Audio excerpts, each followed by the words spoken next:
vegan, the best hat to wear. Our programs offer many languages. Please visit suprememastertv.com/schedule.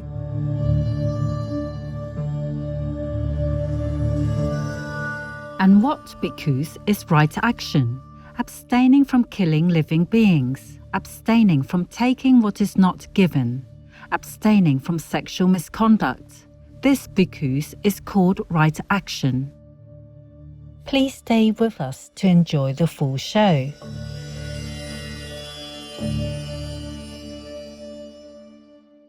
Lasakusa means welcome in Nepali.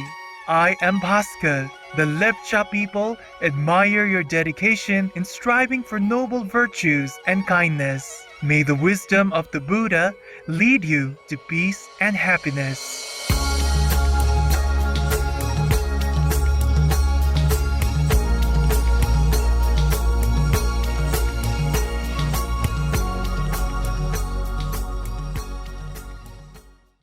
Buddha, or Gautama Buddha, also known as Shakyamuni Buddha, was a great, extraordinary spiritual master from ancient India. Born as Prince Siddhartha Gautama in the 5th century BC, he would have naturally inherited the vast wealth of a kingdom. However, the prince left the palace life in search of spiritual knowledge. After years of contemplative seeking, the Buddha attained great enlightenment under the Bodhi tree. He then shared the merits of his practice by providing a method for other sentient beings to be freed from the cycle of death and rebirth. The rich treasury of Buddha's spiritual doctrine on universal truths is studied and revered to this day for its deep wisdom and compassion. The Pali Canon, or Pali Tipitaka, are a collection of sacred Buddhist Pali language texts which form the foundation of Theravada Buddhism. The Pali Tipitaka, which translates to the three baskets, consists of three main categories, namely the Vinaya Pitaka, which contains the rules for monastic order, the Sutta Pitaka, which contains the suttas or discourses by the Buddha, and the Adi Dhamma Pitaka, which are an elaboration of the Buddhist doctrines relating to the investigation of the nature of mind and matter. Although Pali is an ancient language of the Indian subcontinent, it is still the main language for studying Theravada Buddhism, even though translations of many languages can now be found. Pali chanting is a common way of studying the Dhamma, cultivating mindfulness, wholesome thoughts, and aspirations, as well as helping practitioners in dedicating life to spiritual practice. Pali chanting includes sutta chants, reflections and recollection chants, praise and gratitude to the Buddha, the Dhamma, and the Sangha chants, as well as chants on codes of conduct, precepts, and many more. Nowadays, Pali chanting may be done in the Pali language alone, or may be interspersed with translations in the local language to facilitate better understanding for people less proficient in Pali. Today, we are honored to present some translations of Theravada Buddhism Pali Chants, which are recited by both monastic and lay practitioners in everyday life. The recitations of the English translations are from Chanting Book, Volume 1, Morning and Evening Chanting or Puja, and Reflections, Pali and English, published by Amaravati Publications, Amaravati Buddhist Monastery, United Kingdom. This book is available free for download at amaravati.org/teachings/chanting. The first chant we would like to present is the preliminary homage to Buddha chant. This chant is recited in the Pali language before rituals, sermons, and many activities performed at the monastery, as well as part of the set of morning and evening chants recited by practitioners on a daily basis. It is also often the first chant taught to children. Preliminary Homage to Buddha Chant. Homage to the Blessed, Noble and Perfectly Enlightened One. Homage to the Blessed, Noble and Perfectly Enlightened One. Homage to the Blessed, Noble and Perfectly Enlightened One. Following from the preliminary homage to the Buddha chant, we would now like to present Homage to the Buddha Chant, which is recited as part of the morning chant and is an opportunity for practitioners to praise and show gratitude to the worshipped, world-honored one, Shakyamuni Buddha, for his deep wisdom and imparting the Dhamma teachings to the world. Homage to the Buddha Chant. The Tathāgata is the pure one, the perfectly enlightened one. He is impeccable in conduct and understanding, the accomplished one, the knower of the worlds. He trains perfectly those who wish to be trained. He is teacher of gods and humans. He is awake and holy. In this world, with its gods, demons, and kind spirits, its seekers and sages, celestial and human beings, he has by deep insight revealed the truth. He has pointed out the Dhamma, beautiful in the beginning, beautiful in the middle, beautiful in the end. He has explained the spiritual life of complete purity in its essence and conventions. I chant my praise to the Blessed One. I bow my head to the Blessed One. The next chant is the Five Precepts Chant and is chanted by the lay practitioners. The Five Precepts Chant. I undertake the precept to refrain from taking the life of any living creature. I undertake the precept to refrain from taking that which is not given. I undertake the precept to refrain from sexual misconduct. I undertake the precept to refrain from lying. I undertake the precept to refrain from consuming intoxicating drink and drugs which lead to carelessness. These are the five precepts. Virtue is the source of happiness. Virtue is the source of true wealth. Virtue is the source of peacefulness. Therefore, let virtue be purified. Now to the five subjects for frequent recollection chant, which expounds the topics in the Upajjhatthana Sutta or subjects for contemplation. Five subjects for frequent recollection. I am of the nature to age. I have not gone beyond aging. I am of the nature to sicken. I have not gone beyond sickness. I am of the nature to die. I have not gone beyond dying. All that is mine, beloved and pleasing, will become otherwise, will become separated from me. I am the owner of my karma, heir to my karma, born of my karma, related to my karma, abide supported by my karma. Whatever karma I shall do, for good or for ill, of that I will be the heir. Thus we should frequently recollect.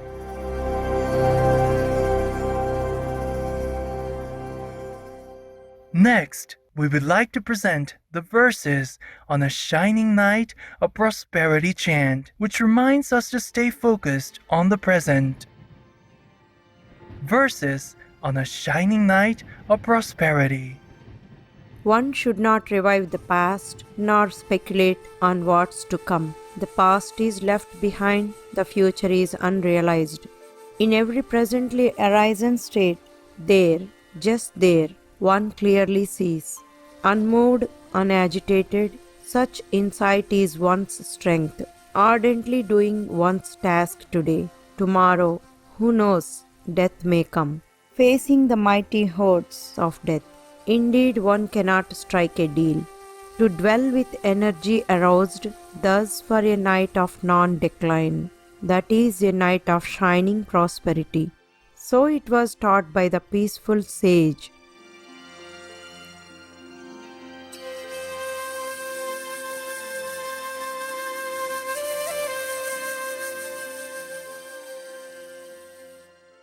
Finally, the last chant in today's program is the teaching on the Noble Eightfold Path.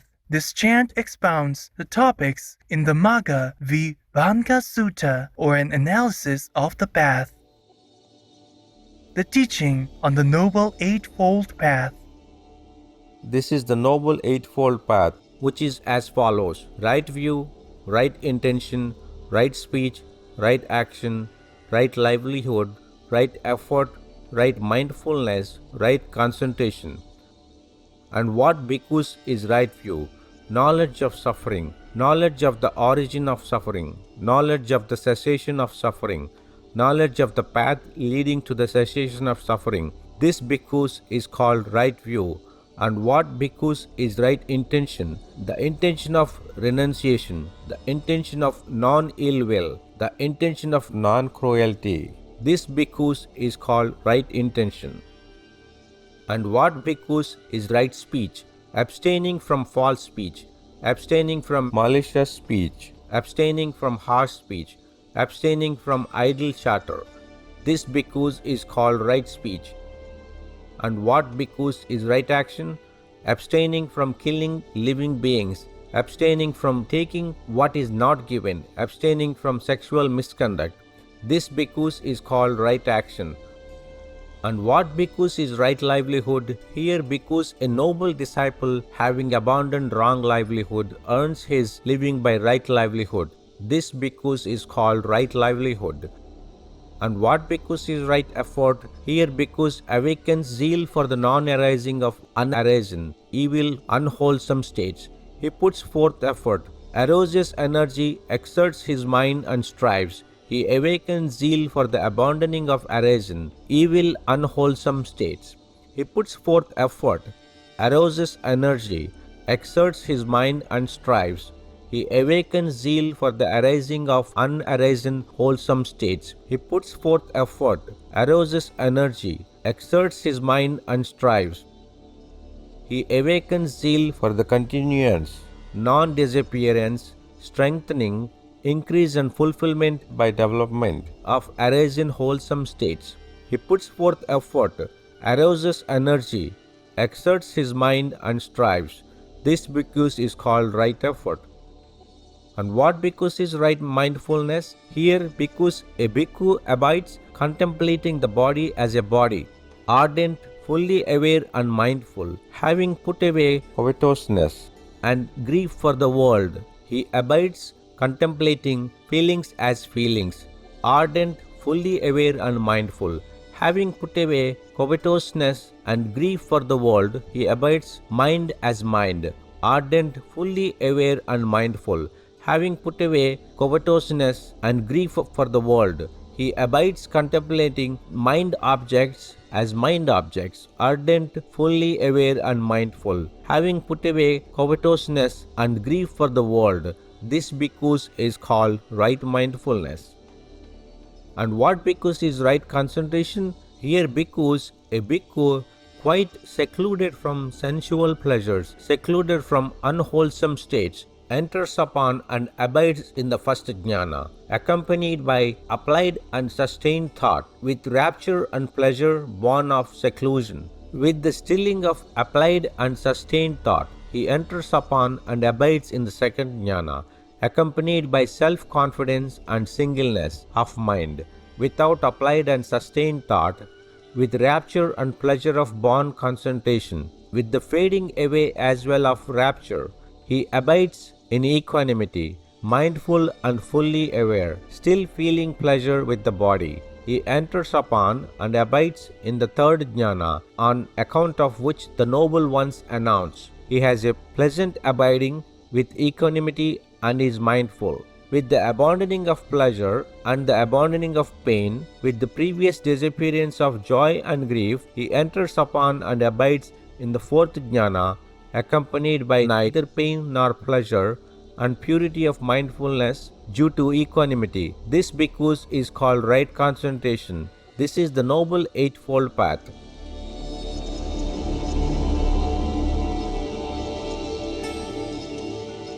Our first translation for today is the Sutta chant, namely the Karaniya Metta Sutta, or the Buddha's words on loving kindness. The Buddha's words on loving kindness. This is what should be done by one who is skilled in goodness and who knows the path of peace. Let them be able and upright, straightforward and gentle in speech, humble and not conceited, contented and easily satisfied, unburdened with duties and frugal in their ways, peaceful and calm and wise and skillful, not proud and demanding in nature. Let them not do the slightest thing that the wise would later reprove, wishing in gladness and in safety. May all beings be at ease, whatever living beings there may be, whether they are weak or strong, omitting none, the great or the mighty, medium, short or small, the seen and the unseen, those living near and far away, those born and to be born. May all beings be at ease. Let none deceive another or despise any being in any state. Let none through anger or ill will wish harm upon another. Even as a mother protects with her life her child, her only child, so with a boundless heart should one cherish all living beings, radiating kindness over the entire world, spreading upwards to the skies and downwards to the depths, outwards and unbounded, freed from hatred and ill will, whether standing or walking, seated or lying down, free from drowsiness. One should sustain this recollection. This is said to be the sublime abiding, by not holding to fixed views. The pure-hearted one, having clarity of vision, being freed from all sense desires, is not born again into this world.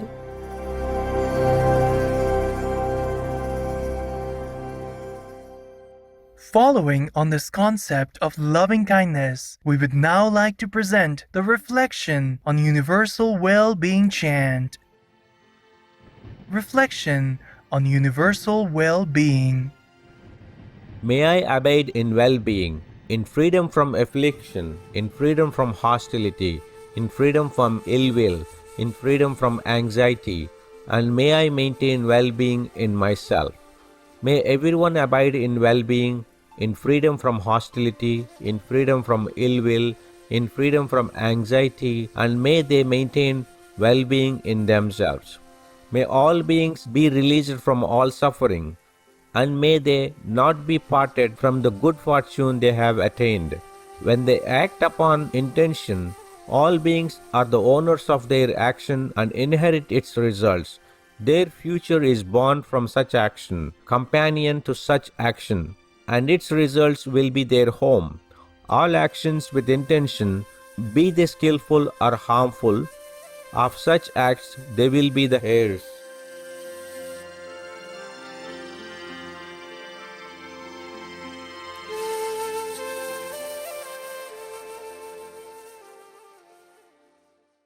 Next is the suffusion with the Divine Abidings Chant, also known as the Four Boundless Qualities Chant, which focuses on the four qualities of loving kindness, compassion, gladness, and equanimity. Suffusion with the Divine Abidings. Now let us make the four boundless qualities shine forth.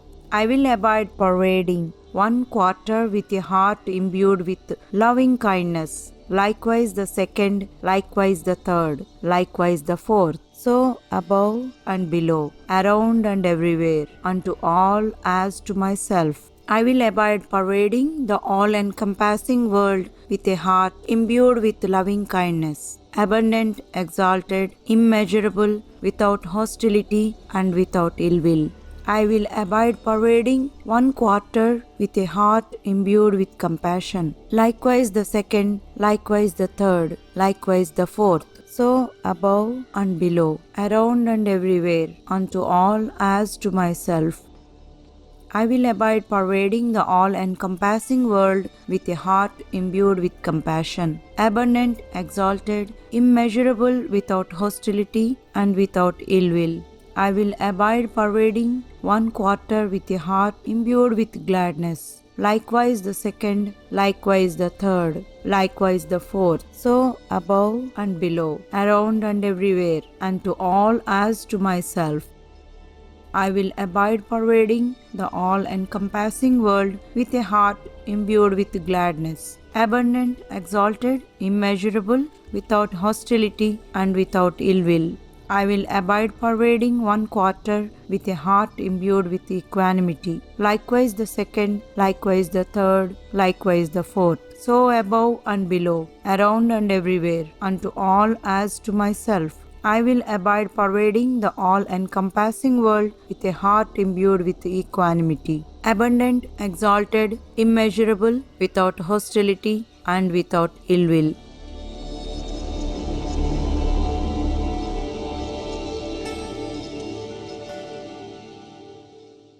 Finally, we would like to present another Sutta chant to you dear viewers, namely the Maha Mangala Sutta, or the highest blessings, which provides a guideline for honest, contented living.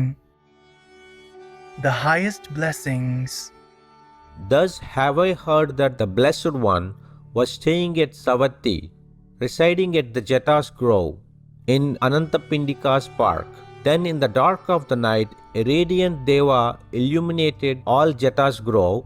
She bowed down low before the Blessed One. Then standing to one side, she said, Devas are concerned for happiness and ever long for peace. The same is true for humankind. What then are the highest blessings? Avoiding those of foolish ways, associating with the wise, and honoring those worthy of honor. These are the highest blessings.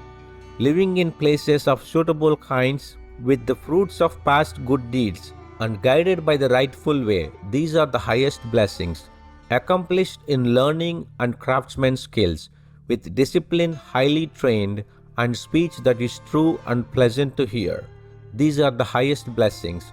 Providing for mother and father's support, and cherishing family, and ways of work that harm no being. These are the highest blessings. Generosity and a righteous life, offering help to relatives and kin, and acting in ways that leave no blame. These are the highest blessings. Steadfast in restraint and shunning evil ways, avoiding intoxicants that dull the mind, and heedfulness in all things that arise. These are the highest blessings. Respectfulness and being of humble ways, contentment and gratitude, and hearing the Dhamma frequently taught. These are the highest blessings. Patience and willingness to accept one's faults, seeing venerated seekers of the truth, and sharing often the words of Dhamma. These are the highest blessings. Ardent, committed to the holy life, seeing for oneself the noble truths, and the realization of Nibbana or Nirvana. These are the highest blessings. Although in contact with the world, unshaken, the mind remains beyond all sorrow, spotless, secure. These are the highest blessings. They who live by following this path know victory wherever they go, and every place for them is safe. These are the highest blessings.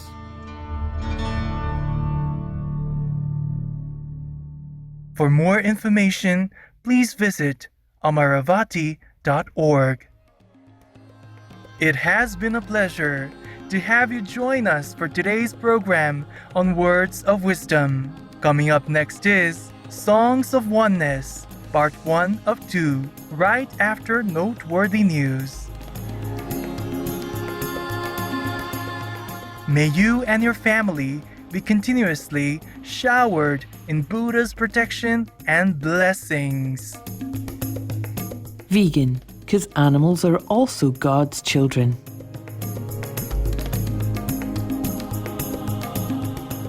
Our programs offer many languages. Please visit suprememastertv.com/schedule and suprememastertv.com/WOW.